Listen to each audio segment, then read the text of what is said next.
Autrement, c'est-à-dire que cette mesure qui est tellement, tu vois, Macron qui prend des trucs tout seul dans sa tête là-haut et qui pense que les mots qu'il prononce pendant un discours vont se transformer dans les faits.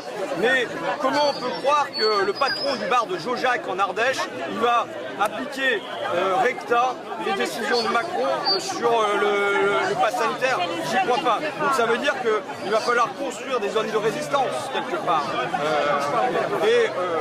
Parce qu'en plus c'est une manière extrêmement sournoise de faire. En fait, le pass sanitaire, c'est juste un moyen d'imposer l'obligation vaccinale sans le dire. Parce qu'on rend la vie invivable aux gens. Par exemple, en Allemagne, ils ont fait le pass sanitaire, mais en permettant que devant tous les endroits où on réclame le test, il y a la possibilité de faire le test automatiquement avant de rentrer dans le pays, tu vois. Et donc tu offres une vraie possibilité alternative. Tandis qu'ici, il n'y a pas de possibilité alternative. Ce qui fait que les gens, ils sont juste condamnés à faire ça.